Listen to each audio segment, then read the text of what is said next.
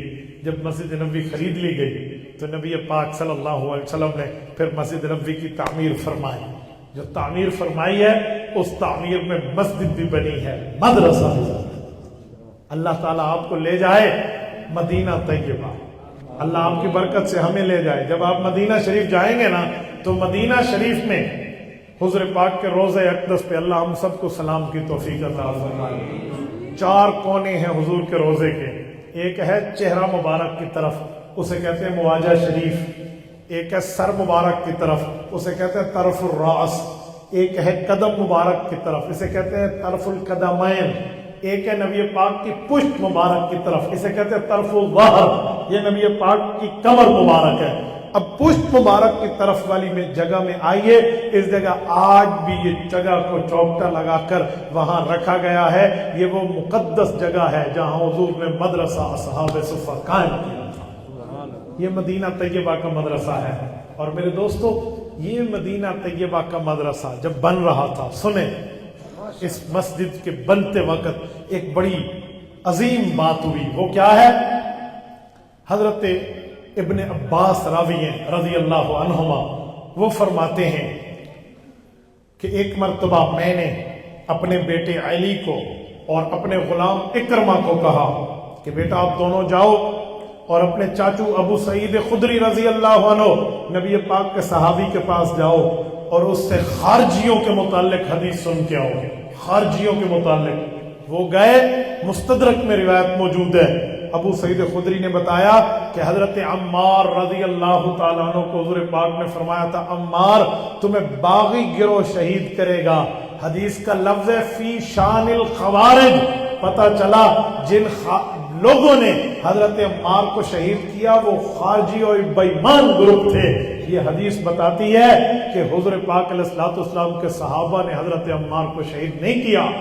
آج کوئی ظالم اس روایت کو اٹھا کے حضرت معاویہ یا سیدنا ابو الغادیہ رضی اللہ تعالیٰ عنہ پہ تبرہ کرتے ہیں، حالانکہ یہ حدیث ان کا بہترین جواب ہے۔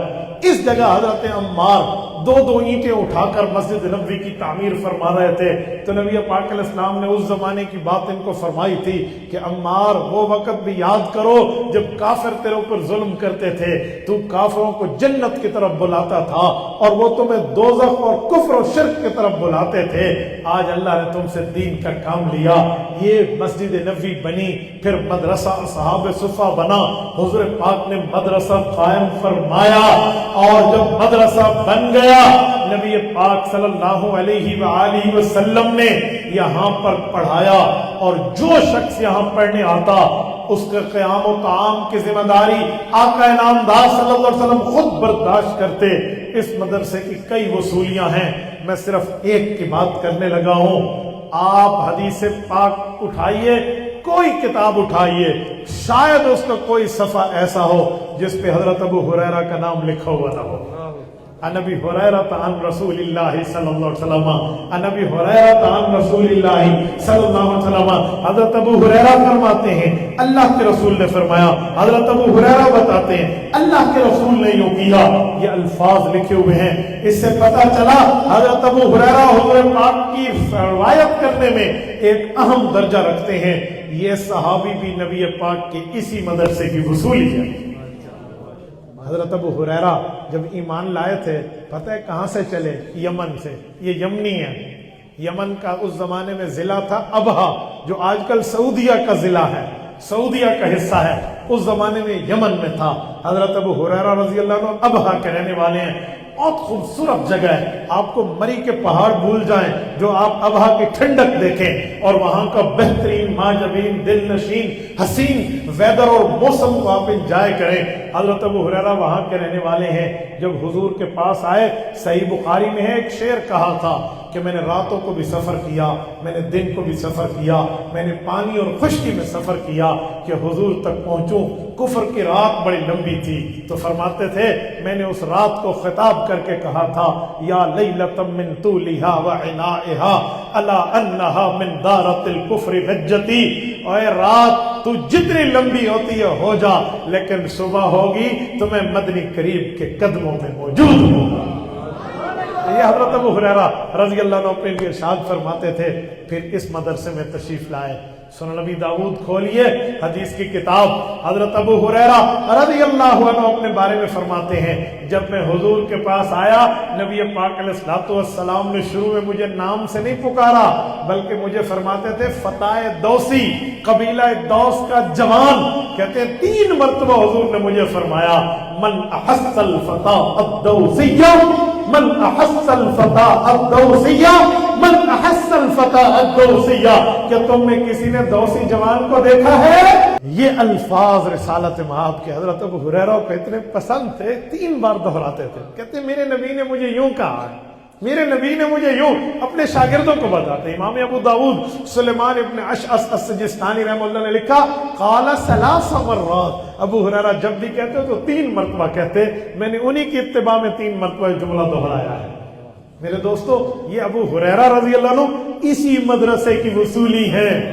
تو پتہ چلا علماء کرام جو مدرسہ بناتے ہیں، علماء کرام جو دین کی تعلیم گاہ بناتے ہیں، علماء کرام جو دین سمجھنے سمجھانے کے لیے ایک جگہ پرووائڈ کرتے ہیں، وہاں پہ اپنی زندگیاں لگاتے ہیں، یہ رزق کے انڈے کی بات نہیں ہے، اسے پیٹرول پمپ کا تانا دینا غلط ہے، یہ رسول اللہ کے سینے کی تڑپ اور جذبہ ہے جو اللہ علماء کے ذریعے پوری کرا رہا ہے۔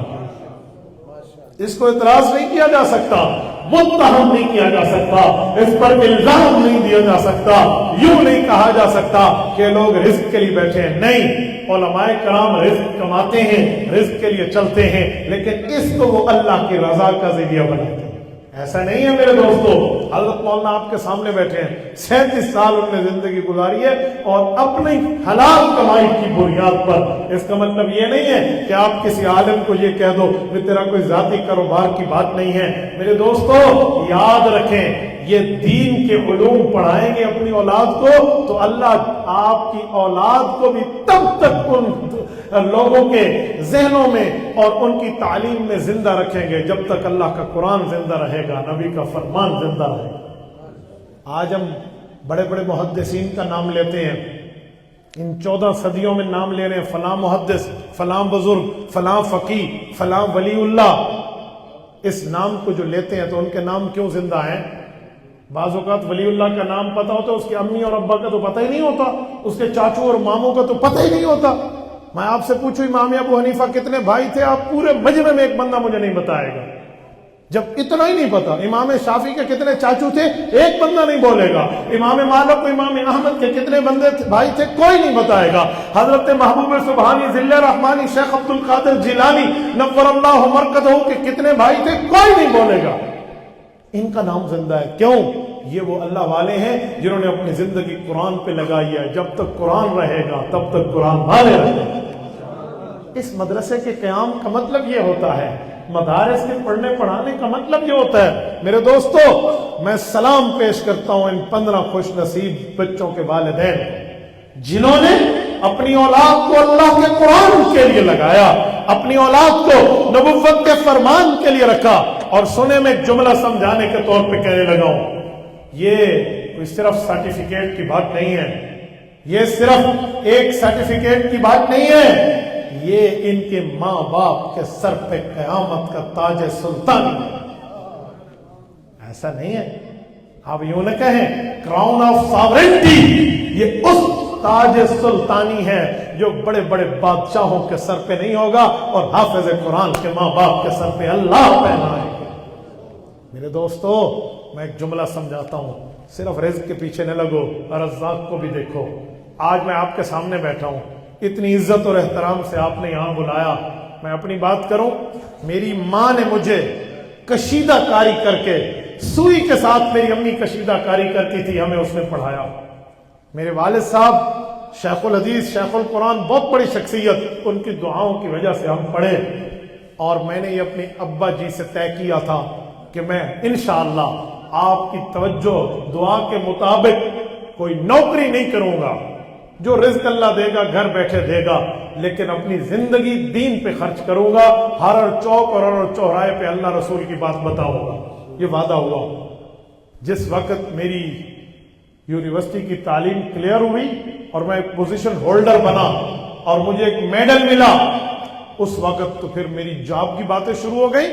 حضرت میرا اللہ جانتا ہے، آج بھی وہ بندے زندہ ہیں۔ پاکستان سے باہر ایک ملک کی بات کرتا ہوں، وہ وہاں سے میری ایک جاب کی آفر لے کر آئے۔ اس زمانے میں، آج سے تقریباً 18-19 سال پہلے کی بات کر رہا ہوں، 3 لاکھ روپے تنخواہ تھی پر منتھ، آنے جانے کا ریٹرن ٹکٹ سال کے بعد فری تھا، اگر فیملی ہو تو ان کے لیے کوارٹر فری ہے، میڈیکل فری ہے، پتہ نہیں کیا کیا فری ہے، آپ چلو۔ لیکن میں نے اپنی امی ابا سے جو وعدہ کیا تھا، میری ماں میرے عالم بننے کے آخری سال سے 1 سال پہلے فوت ہو گئے، لیکن میں نے وعدہ مجھے یاد تھا۔ میرے ابا نے میرے پیچھے جمعہ 2 دفعہ صرف جمعہ پڑھا تھا۔